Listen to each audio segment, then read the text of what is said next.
This is Mohammad Shami. He is very good at bowling in one-day international cricket. His natural length gives people the idea they can drive him, but the lateral movement makes that very hard. He is fast enough to keep anyone honest, and he is very accurate, and is skillful enough to be a threat anywhere in the world. 82 bowlers have 150 wickets in one-day international cricket, and only one of them uses fewer wickets per balls than Mohammad Shami. That is Mitch Starc, the most destructive ODI bowler we have ever seen. And just behind him, Shami, a man who, when this tournament started, India could not find a spot for. And I've been thinking about this for a few weeks, but this tweet took it to another level. How good at taking wickets is this Indian lineup if they don't need the second best striker of all time? This video is brought to you by Wicket Cricket Manager. This show is made by HCLTech, a company that believes in partnerships so much you can read their name on the Australian shirt. This show leans in hard on data and technology, so we are proud to work with HCLTech, leaders in their field. Is the current Indian cricket team the best strike bowling team in one-day international history? India have taken 9.2 wickets per game this World Cup. That seemed like a huge number to me, but it's actually nowhere near the best ever. That's two teams who have managed 9.8 wickets per match. One of them is India in 1983. The other might be more interesting, as it's Australia in 2015. We'll get to them later. Now, when you are looking to see who is the best striking team of all time, it's a little bit like looking at England's batting and asking if they were the most attacking batting of all time. They were, but of course at that stage, everyone in the game was scoring quicker. Yes, England scored faster than any team ever had in ODI cricket.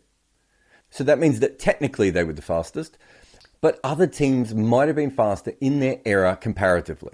I mean, as teams score quicker across the board, you expect the faster side of any current era to be probably the quickest. And it's not always going to go like that, but it's a fair chance.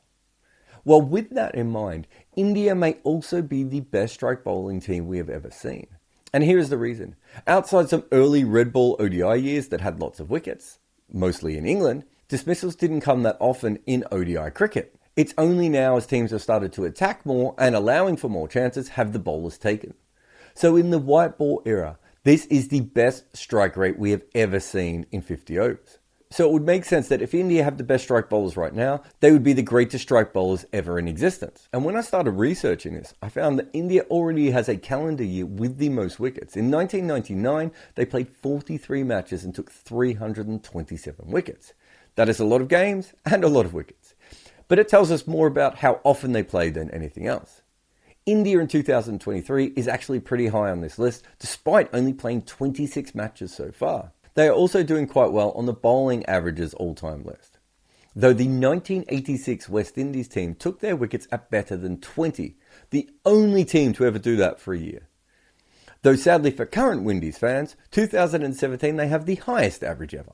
Swings and roundabouts. But that current Indian team has been averaging 23 with the ball this year, which is remarkable when you think of how many more runs are scored now compared to 1986. And the first thing I looked at here was actually which team was the worst at taking wickets. That would be Bangladesh in 2003, who took a wicket every 49 deliveries. The West Indies of 2017 was every 48 deliveries. But that is not what we're here for. It is to check the best. And as of today, no team has ever taken wickets with less balls in ODI cricket than the 2023 Indian cricket team.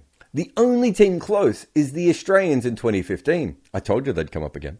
In fact, only 9 sides have ever taken wickets at better than 30 balls. So that's it. India is the best striking team ever, at least for now, unless they stop taking wickets for the rest of the year from here on in. But that doesn't look likely, especially when you look at the bowlers, like Mohammad Shami. His combination of swing and seam is perfect for white ball cricket, yet for years it didn't work well in the IPL. But in one days he can also destroy at the death as well. But Kuldeep Yadav isn't all that much further back. For a player who had a huge form dip, it is incredible that he is still in this elite company. He is now better than when he first turned up and no one knew what to do with him. What about Bumrah? Well, the world's best defensive bowler is also incredible at taking wickets. And what I love about his bowling is he really goes hunting for them. He just bowls his best deliveries. Most batters just can't handle it, even when they aren't trying to attack him. It is only their finger spinners who don't strike, which is pretty standard across all white ball cricket. But being that the majority of ODIs they have played this year are in Asia, that is less of an issue. Have you ever wondered how I watch so much cricket? I use VPNs to log into accounts from all around the world. But because before, even simple things like when something exciting would happen in a match, I would rush over to social media, and when I got there, the clips would say something along the lines of, "This video is not available in your area." In fact, most of the coolest cricket stuff in the world at the moment is geo-blocked because some random board didn't sign a deal where you happen to live. If you're a hardcore cricket nerd, the only way is to have a VPN, and we suggest Surfshark. They will give you the speed of your favorite quick bowler. They're as inventive as a T20 batter after a bunch of dot balls, and they're as secure as a specialist wicketkeeper with the softest hands in the world. And guess what? The kind folks at Surfshark are going to give you a deal. Enter the promo code Kimber for an extra 3 months free at surfshark.deals/Kimber. There are probably other things that Surfshark can help you with, like data and identity theft and traceability and intrusive advertising. But for us, it is our best weapon against the evil cricket geo-block. Go to Surfshark and type my name in, KIMBER, and get 3 months free today. Then you have the Indian bowlers who haven't taken a lot of wickets yet. But when you factor them in, you get Mohammad Siraj right up the top as well. Shardul Thakur is not too shabby for a bowling option they sometimes don't even let bowl. The wrist spinner that they didn't need, Chahal, is also a fantastic strike bowler. And even Hardik Pandya takes a lot of wickets. Although you can see him here in the middle, his last 2 years he's been taking a wicket every 24 balls. And if you just look at the bowlers with more than 150 wickets, India has 3 of the top 15 strike bowlers in the history of the game available to them at one time. That is incredible. But I did want to stretch it out a little bit because a few of their bowlers have not played a lot of cricket. So if you look at a minimum of 60 wickets, India have 6 of the top 32 strike bowlers in the history of the game, all available to them right now. It is truly amazing. And so I tried to think of some other teams that might have had a few that overlapped. Australia had Brett Lee, Sean Tate and the Mitches, Johnson and Stark. But I couldn't find a game when even 3 of them played together. Compare that to India, who has everyone overlapping, and even more strike bowlers outside of that. But the 2015 Australian team, yep, they're coming up again, is very interesting. They took a lot of wickets that year, but have a look. Maxwell and Marsh also took some of them. So while this is certainly one of the most explosive lineups ever, and they won a World Cup, they're not as good as striking or as deep as India is right now. But I had this one last nagging thought. This is all the bowlers with 140 wickets, sorted by the year they started and the strike rate of each bowler. You can see the general trend is coming down as wickets start to happen more often. But I want to focus on 3 bowlers here.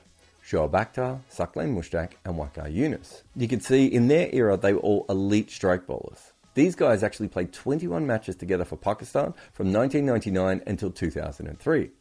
And as of the start of 2003, they had the 3 best strike rates in ODI cricket.